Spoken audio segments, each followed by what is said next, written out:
Então, nós vamos começar a aula de hoje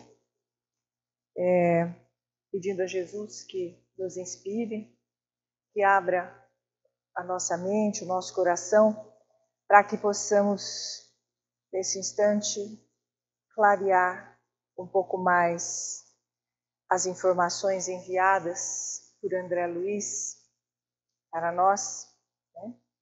Que agora está numa fase de nos aproximar mais do mundo espiritual. E o tópico de hoje vai discutir, começando pela aura humana e terminando com a mediunidade no corpo espiritual. Ele vai passar sobre esses nuances, explicando essas questões energéticas. Até agora nós discutimos as questões biológicas do processo evolutivo. Falamos muito exaustivamente sobre o papel da mente na organização dos nossos corpos, consequentemente na organização de nossas vidas. E agora então nós vamos ver como a nossa mente organizada provoca reflexos que podem ser reconhecidos no mundo espiritual. Capítulo 17, Mediunidade do corpo espiritual. Aura humana. Considerando-se toda célula em ação por unidade viva, qual motor microscópico em conexão com a usina mental, é claramente compreensível que todas as agregações celulares emitam radiações e que essas radiações se articulem através de sinergias funcionais a se constituírem de recursos que podemos nomear por tecidos de força em torno dos corpos que as exteriorizam. Biologicamente falando, toda célula ela é capaz de produzir energia. Toda célula é capaz de gerar eletricidade. Então a célula é uma usina de força. E por ser capaz de gerar essa energia, gerar força, ela também tem a capacidade de gerar esse magnetismo, essas ondas elétricas, talvez, que se exteriorizam. Quando elas se agregam formando tecidos, formando membros do nosso corpo, todas elas, sinergicamente, trabalhando no mesmo ideal, vão exteriorizar a mesma energia, com o mesmo propósito. Todos os seres vivos, por isso, dos mais rudimentares aos mais complexos, se revestem de um halo energético que lhes corresponde à natureza. Então, nessa figura, nós extraída aí da internet, nós temos a fotografia de um cão com a sua aura, nós temos aqui um sujeito com a sua aura, aqui um esquema de uma pessoa, né, com as correntes energéticas. Aqui na realidade nós temos uma foto Kirlian, que é uma foto da mão, capaz de registrar a emissão da aura. E aqui nós temos fotos mostrando déficits na aura do dedo de um indivíduo. Você vê que a aura aqui está escura, não está tão iluminada. Então são pontos frágeis. E após uma sessão de tratamento de cura, eles observam que essa aura ela é recomposta nesses pontos em que havia uma fragilidade. O mesmo acontece nesse gráfico aqui, nessa foto, em que você tem pontos em que provavelmente o indivíduo tem manifestado problemas no corpo, e aí, após o tratamento de cura, a recuperação dessa situação. Então, no homem, contudo, semelhante projeção surge profundamente enriquecida e modificada pelos fatores do pensamento contínuo, que, em se ajustando às emanações no campo celular, lhe modelam, em derredor da personalidade, o conhecido corpo vital, o duplo etéreo, de algumas escolas espiritualistas, uma duplicata mais ou menos radiante da criatura. O que seria isso? Esse é um exemplo que nós achamos aí na internet. Nós temos um corpo físico, que vocês conhecem muito bem. Nós temos o perispírito, o corpo espiritual. E entre o corpo físico e o corpo espiritual, existe também um corpo energético, esse corpo radiante que a espiritualidade e as correntes filosóficas chamam alguns de duplo etéreo. E posteriormente nós temos a nossa mente e o nosso espírito. O espírito influenciando a mente, que se expressa no perispírito, passa pelo duplo etéreo e acaba por surgir na matéria. Então, a qualidade do nosso pensamento tem uma reflexão em todas as estações seguintes, tanto no perispírito, quanto no duplo etéreo, quanto no corpo físico. Podemos dizer que esse duplo etéreo, ou esse corpo radiante, é um corpo mais próximo do corpo físico. E ele nada mais é do que a esterilização da energia corporal na forma de radiação. E ainda a gente tem então aqui o corpo astral, o perispírito, o corpo físico, o duplo etérico, que é esse amarelinho, numa outra configuração. Tudo isso aqui emite uma luminosidade que forma o que nós chamamos de aura do indivíduo. Nas reentrâncias e ligações sutis dessa túnica eletromagnética de que o homem se entraja, circula o pensamento, colorindo-a com as vibrações e imagens de que se constitui, aí exibindo em primeira mão as solicitações e os quadros que improvisa, antes de irradiá-los rumo aos objetos e das metas que demanda.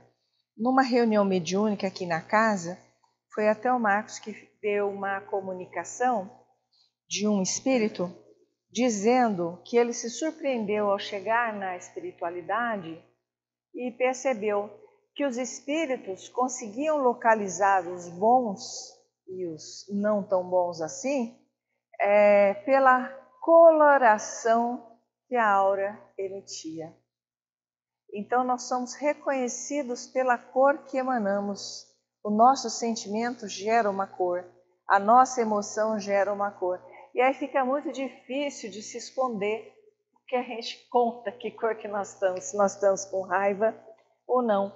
E essas fotos que são feitas na fotografias de Kirlian, nós temos variações da coloração dos registros de acordo com o sentimento que está se sentindo naquele momento em que é registrada essa aura. Tá? Aí temos nessa conjunção, já falei, né? Essa eu li? Não. Não. Aí temos nessa conjunção de forças físico-químicas e mentais, a aura humana, peculiar a cada indivíduo, interpenetrando-o ao mesmo tempo que parece emergir dele, à maneira de um campo ovoide, não obstante a feição irregular em que se configura, valendo por espelho sensível em que todos os estados de alma se estampam com sinais característicos e em que todas as ideias se evidenciam, plasmando telas vivas quando perduram em vigor e semelhança como um cinematógrafo comum. Fotoesfera psíquica, entretecida em elementos dinâmicos, atende à cromática variada, segundo a onda mental que emitimos, retratando-nos todos os pensamentos em cores e imagens que nos respondem aos objetivos e escolhas enobrecedores ou deprimentes. Então, a mediunidade inicial. A aura, portanto, a nossa plataforma onipresente em todas as comunicações com as rotas alheias, antecâmara do espírito, em todas as nossas atividades de intercâmbio com a vida que nos rodeia, através da qual somos vistos e examinados pelas inteligências superiores, sentidos e reconhecidos pelos nossos afins, temidos e hostilizados ou amados e auxiliados pelos irmãos que caminham em posição inferior à nossa. Isto porque exteriorizamos de maneira invariável o reflexo de nós mesmos, nos contatos de pensamento a pensamento, sem necessidade das palavras, para simpatias ou repulsões fundamentais. É fácil saber quando uma pessoa não está bem. Chega perto dela, você consegue perceber que alguma coisa não está bem. Energia, aura, pensamento.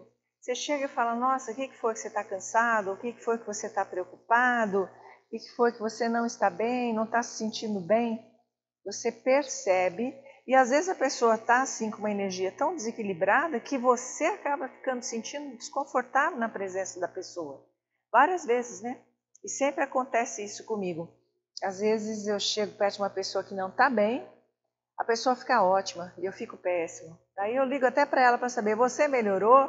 Ela fala, nossa, fiquei tão bem. Eu falei, que bom que você está bem, né? Mas Jesus é misericordioso, dá um jeito depois.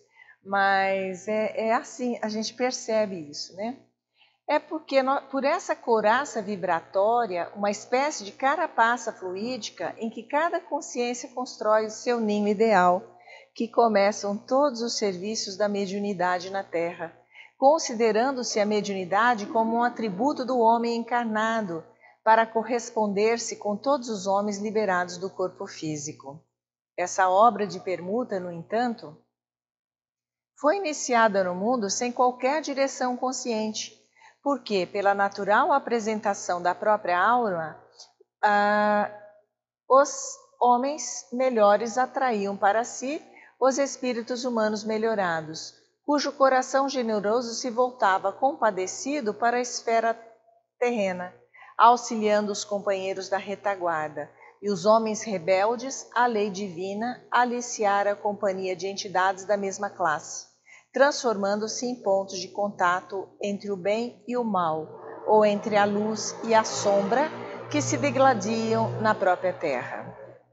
Pelas ondas de pensamento a se novelarem umas sobre as outras, segundo a combinação de frequência, trajeto, natureza e objetivo, encontram-se as mentes semelhantes entre si, formando núcleos de progresso em que homens nobres assimilaram as correntes mentais dos espíritos superiores, para gerar trabalho edificante e educativo, ou originando processos vários de simbiose, em que almas estacionárias se enquistaram mutuamente, desafiando debalde os imperativos da evolução e estabelecendo obsessões lamentáveis, a se elastecerem sempre novas nas teias do crime ou na etiologia complexa das enfermidades mentais.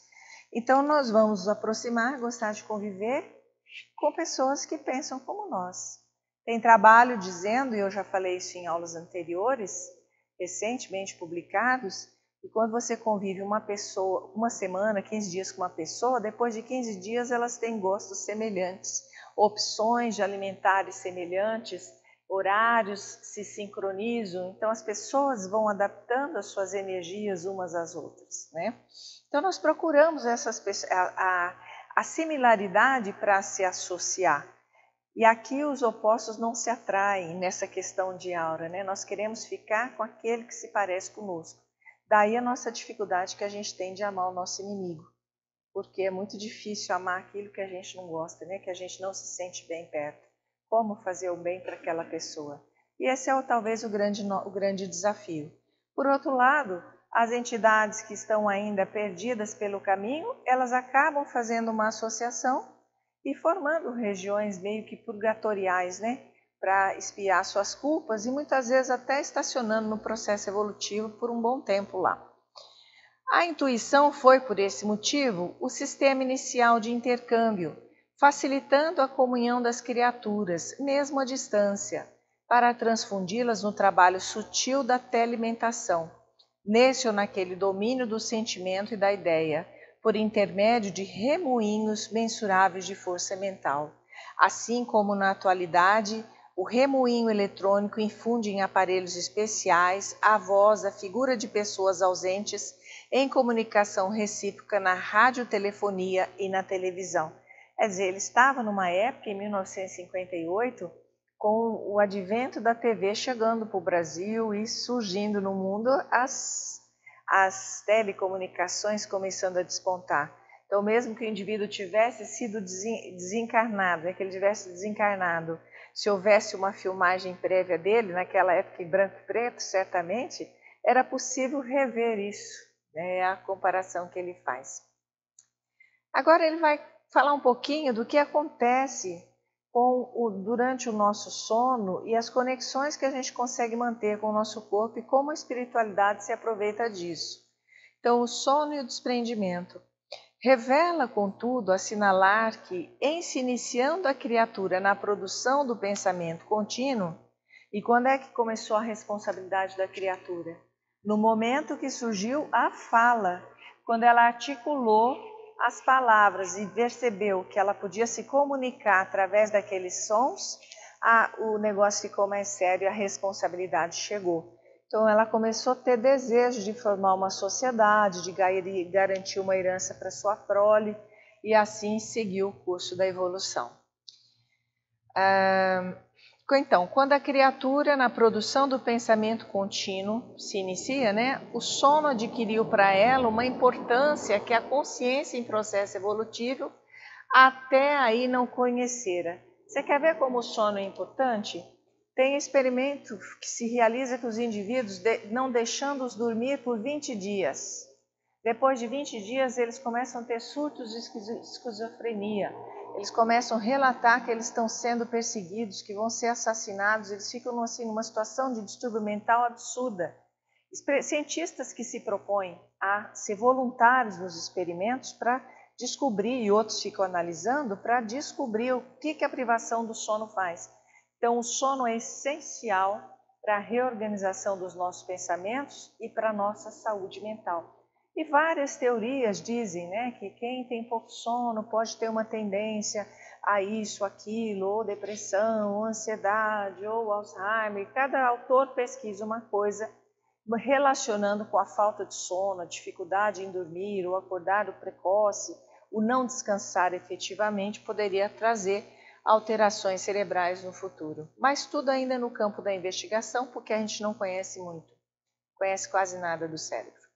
Usado instintivamente pelo elemento espiritual como recurso reparador no refazimento das células em serviço, semelhante estado fisiológico carreou novas possibilidades de realizações para quantos se consagrassem ao trabalho mais amplo de desejar e mentalizar. Ansiando livrar-se da fadiga física, após determinada cota de tempo no esforço da vigília diária, e por isso mesmo, entregue ao relaxamento muscular, o homem operante e indagador adormecia, com a ideia fixa a serviço de sua predileção. Amadurecido para pensar e lançando de si a substância dos seus propósitos mais íntimos, ensaiou pouco a pouco, tal como aprendera vagarosamente o desprendimento definitivo nas operações da morte. O desprendimento parcial do corpo sutil durante o sono, desenfaixando-o do veículo de matéria densa, embora sustentando-o ligado a ele por laços fluidos magnéticos, a se dilatarem levemente nos plexos com mais segurança da fossa romboide. Fossa romboide é uma região dentro do cérebro, tá certo? Então nós nos desligamos. Toda noite estamos ensaiando a morrer. Fazemos um pequeno treino para ficar mais fácil no final. Então a gente se desliga dos aspectos da vida e aí ficamos vinculados por um cordão, o nosso espírito, o nosso perispírito, ao corpo físico, né? Separando os que estão encarnados dos que estão desencarnados, porque os desencarnados não apresentam esse cordão e os encarnados têm esse cordão. Então é possível saber no plano espiritual quem realmente é um espírito liberto e quem é um espírito vinculado à carne ainda.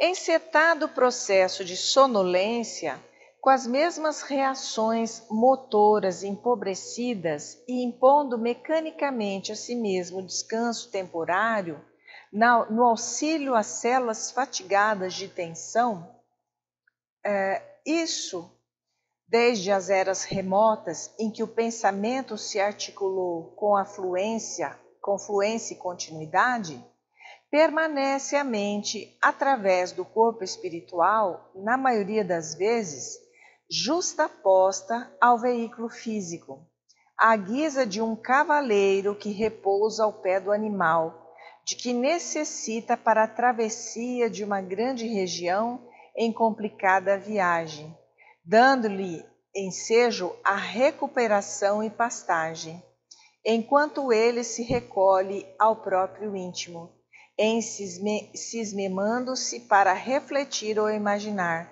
de conformidade com seus problemas e inquietações, necessidades e desejos. Olha que interessante. Então, a mente fica vinculada ao corpo no descanso, enquanto o espírito vai elaborar o seu mais íntimo, né? O seu interior. Aspectos do desprendimento. Dessa forma, aliviando o controle sobre as células que as servem no corpo carnal, a mente se volta no sono para o refúgio de si mesmo, plasmando na onda constante de suas próprias ideias as imagens com que se compraz nos sonhos agradáveis, em que saca da memória a essência dos seus próprios desejos, retemperando-se na antecipada contemplação dos painéis ou situações que almeja concretizar.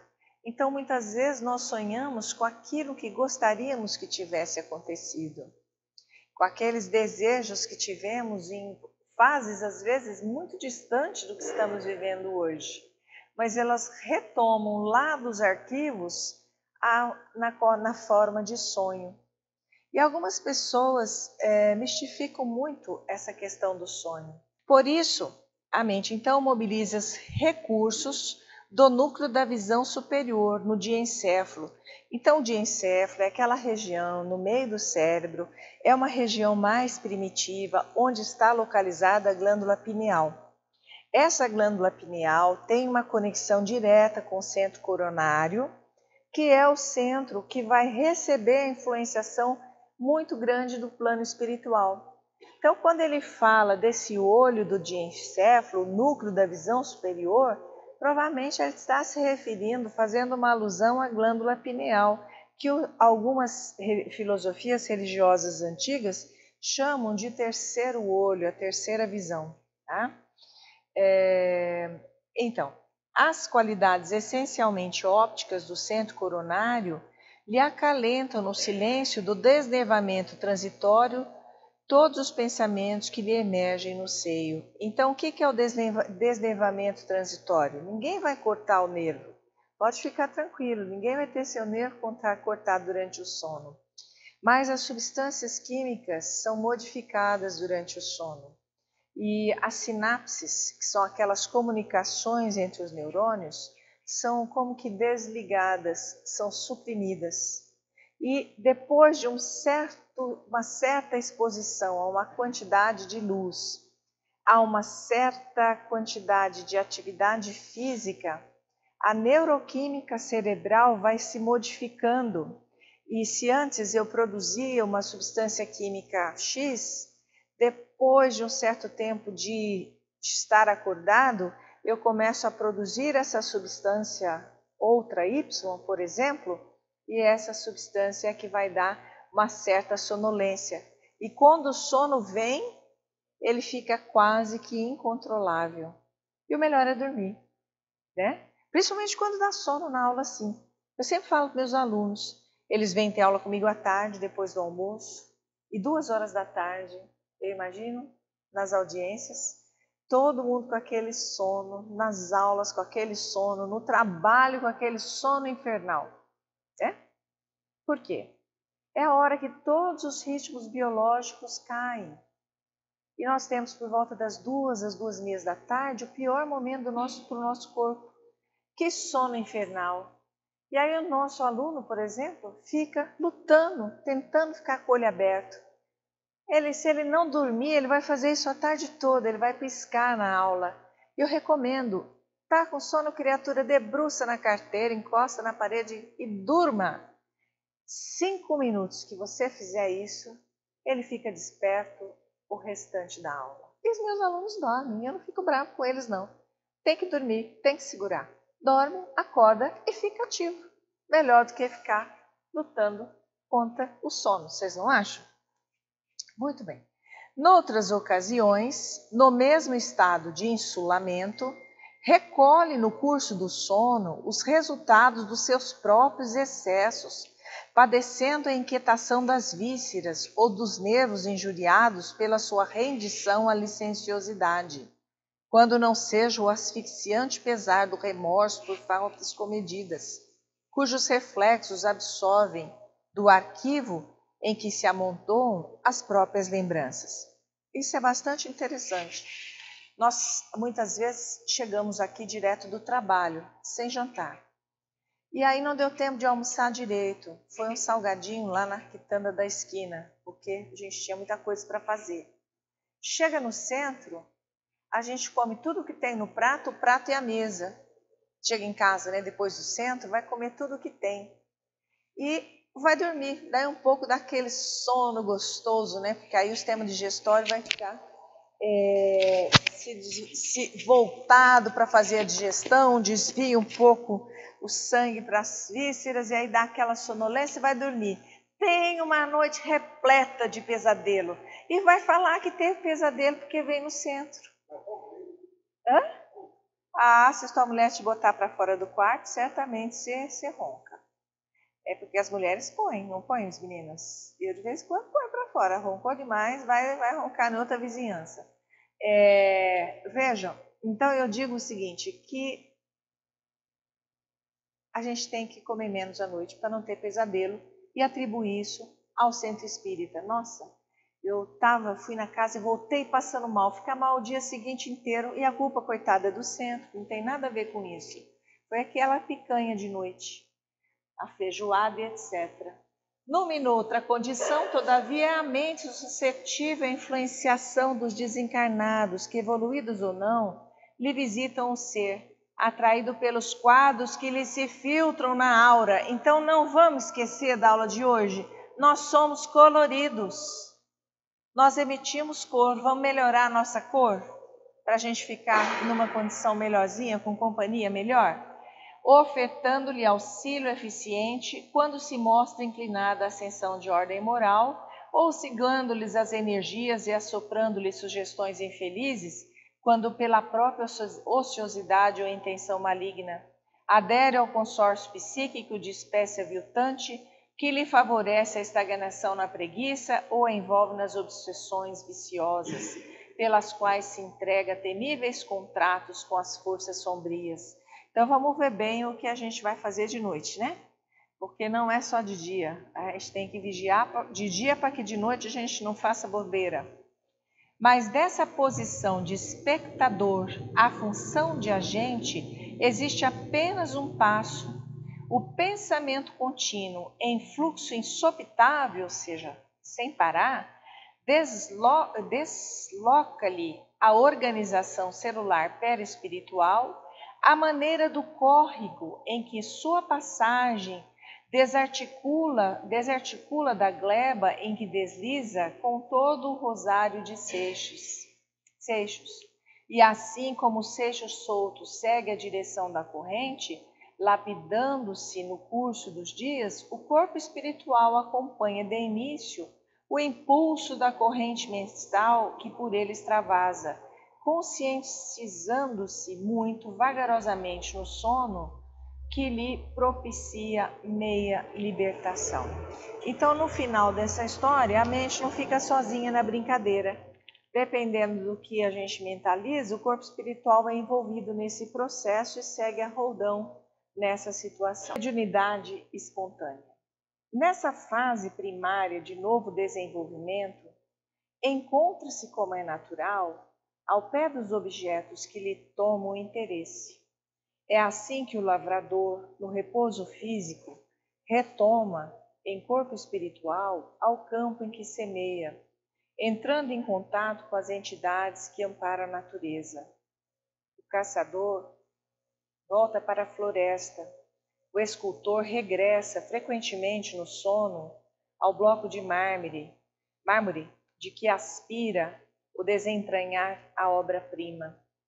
O seareiro do bem volve à leira do serviço em que lhe desdobra a virtude, e o culpado torna ao local do crime, cada qual recebendo de espíritos afins os estímulos elevados ou degradantes de que se fazem merecedores.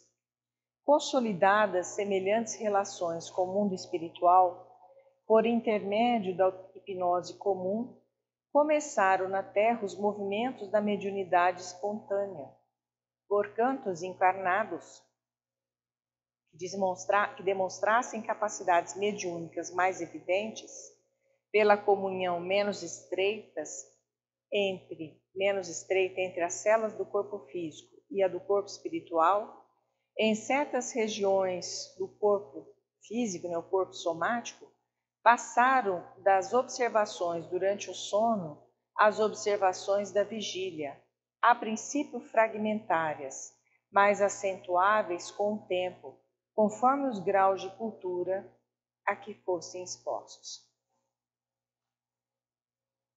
Então, a mediunidade, na realidade, a mediunidade foi sendo implantada gradativamente, suavemente. O sono, o desprendimento do sono foi o primeiro estágio.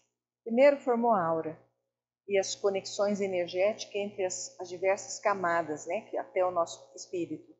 Depois, durante o sono, houve aquele ensaio de contato com o mundo espiritual, E agora a gente começa a observar que a mediunidade começa a não ser mais só no sonho, em que a gente recebia a influência dos espíritos bons ou dos espíritos maus. Agora a gente começa a receber durante o estado de vigília também. Quanto menos densos elos de ligação entre os implementos físicos e espirituais, nos órgãos da visão, mais amplas as possibilidades na clarividência, prevalecendo as mesmas normas para a clareaudiência e para modalidades outras no intercâmbio entre as duas esferas, inclusive as peculiaridades da materialização, pelas quais os recursos periféricos do citoplasma. Então, lembrando que a célula ela tem, na sua unidade funcional, tem o núcleo que contém o DNA e ao redor dela existe como se fosse uma clara de ovo. Imagina o seguinte, a gema e a clara, a parte da clara seria o que ele chama de citoplasma, tá? Que é o que envolve o núcleo. Então, que esse citoplasma, inclusive as peculiaridades da materialização pelas quais os recursos periféricos do citoplasma a se condensarem no ectoplasma da definição científica vulgar se exteriorizam no corpo carnal do médium, na conjunção com as forças circulantes do ambiente para a efêmera constituição de formas diversas. Na realidade, você tem o fluido que se exterioriza do médium. Quem é que fornece esse fluido? O citoplasma da célula. Esse fluido pode ser manipulado pela espiritualidade.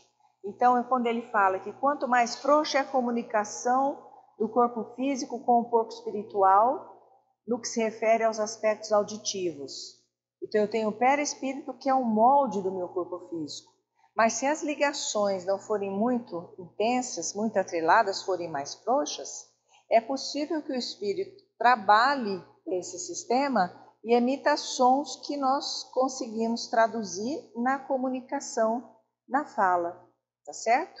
O mesmo no aspecto visual. O perispírito serve de molde para os olhos, formação dos olhos, e as ligações acontecem célula a células. Se naqueles indivíduos que as ligações são mais frouxas, essas ligações mais frouxas permite que a visão do plano espiritual se insira e criam imagens no pensamento do médium, na região cortical do médium ligado a isso, e essas imagens poderão ser então faladas, olha, eu estou vendo tal coisa, tal e tal. E ainda você tem uma outra questão, em que as células do médium, todas as células do médium, aquele médium específico, são capazes de doar fluidos do seu citoplasma e exteriorizar isso. Da mesma forma que nós exteriorizamos a aura, é possível exteriorizar esses fluidos, que a espiritualidade trabalha e cria moldes de objetos.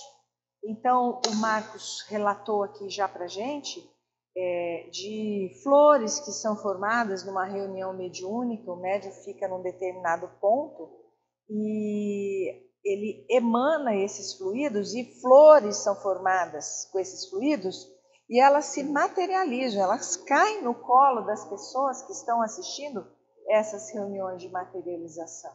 Então, objetos são criados e materializados, são reais. Você pode pegar esses objetos que são formados a partir dessa condensação do fluido emitido pelo médium, chamado de ectoplasma. Bom, lógico, tem gente que faz embuste, não tenha dúvida, por isso que cai em descrédito. Os médios que fazem a ectoplasmia e a criação de objetos são raros, muito raros. Porque hoje já não tem mais necessidade desse tipo de demonstração. Eram mais frequentes, mais comuns no passado, quando do advento do Espiritismo. Porque vocês vão te convir que se eu estiver aqui, nós numa reunião, caiu uma flor do nada no meu colo, eu vou ficar, meu queixo vai cair, certo? Vou ficar impressionada e vou querer estudar aquele fenômeno. Agora, como já está tudo muito estudado, né? E já escrito, já descrito, não tem mais necessidade de ficar movendo cadeira, movendo mesa, porque nós já temos mecanismos mais fáceis, por exemplo, comunicações que podem ser verificadas através de uma psicografia, de uma fala, certo? Desde então, iniciou-se o correio entre o plano físico e o plano extrafísico, mas, porque a ignorância embotasse ainda a mente humana, os médios primitivos nada mais puderam realizar que a fascinação recíproca, ou magia elementar, em que os desencarnados igualmente inferiores eram aproveitados por via hipnótica na execução das atividades materiais, mas sem qualquer alicerce na sublimação pessoal.